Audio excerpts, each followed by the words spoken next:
Bien sûr, de crypto, les infos crypto pour ceux qui n'ont pas le temps. Le retour, les amis, excusez-moi, j'étais de mariage. Il s'est passé pas mal de choses, on va y revenir dessus ce matin. Et en petite surprise, je vous dirai les alts que je surveille de très très près si jamais nous avons un rebond. Mais les gars, toujours pas d'emballement. On est dans ce très gros range. Du côté du BTC, on prend 4% ce matin. On est à 20 780 dollars. Ethereum qui est un peu plus chaud, qui prend 10%. On est à 1200 dollars. Le reste de la map est assez verte avec Missile Sol Sol qui prend aussi 10%. On a aussi des belles performances du côté de Matic et de Avax qui prennent 8,5 à 10%. Le reste du tableau est aussi très très vert. Et en 11e, en 23e position, pardon, on a Uni qui prend 11,4%. C'est plutôt pas mal. Les gars, quand on va du côté du daily, vous voyez qu'on est toujours dans cette énorme range. On a eu un rebond, je pensais, je vous l'avais dit d'ailleurs qu'on allait aller chercher les liquidités qui étaient juste en dessous de cette petite mèche et de celle-ci. On n'y a pas été et voyez, on s'est arrêté sur une zone qui est très intéressante, juste sur les clôtures de bougies daily du gros flush qu'on avait connu entre le 18 et le 19 juin. Donc vous voyez, c'est très intéressant d'avoir quand même ces lignes qui démarquent pas mal le cours. Donc en fait, sur cette zone, on a donc une zone de confluence importante sur 2 jours, juste ici, 2 fois d'affilée, sur 2 jours d'affilée, et maintenant sur la bougie d'avant-hier. Oui, c'est ça, avant-hier, mais en tout cas, les gars, pour l'instant, c'est assez intéressant. Mais vous voyez, on est toujours dans la lessiveuse de ce fameux range. Quand on va sur le 4 heures rapidement, je vous montre juste en Nishimoku, si ça veut bien fonctionner. Hop là. Vous voyez, on est quand même repassé dans le nuage et vous le savez, en général, quand on vient rentrer dans le nuage, on est happé par le haut du nuage qui va se situer au moment où j'enregistre vers les 21 088 dollars.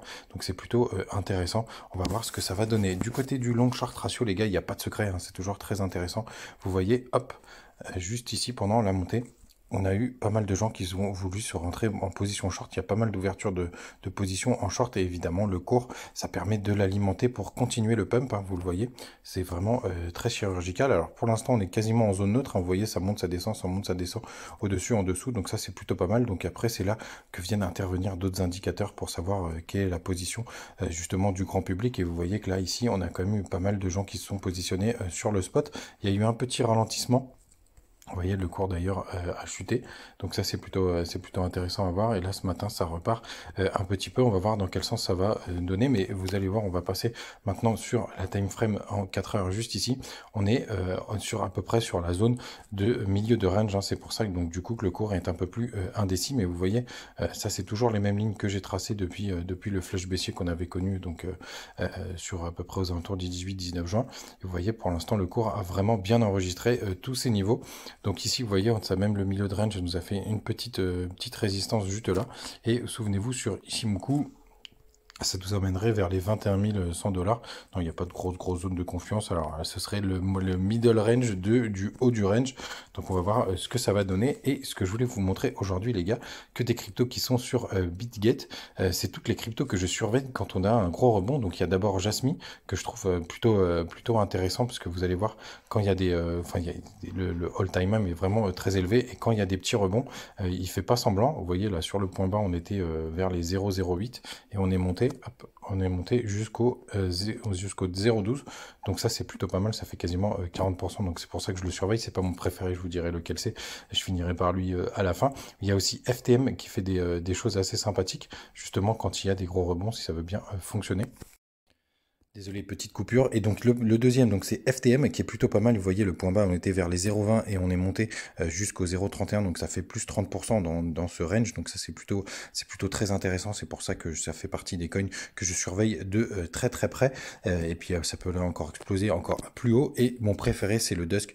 D'ailleurs je suis pas mal positionné dessus. J'ai même pas mal de sous dessus pour rien vous cacher. Donc les trois ils sont sur BitGet. Donc n'hésitez pas à aller vous enregistrer les gars. Il y a le lien en description sur YouTube et aussi sur mon Linktree. Il y a des bonus jusqu'à 4000 dollars. Enfin bref, c'est vraiment très intéressant et j'aime de plus en plus cet exchange qui est partenaire. Hein, n'oubliez pas les gars.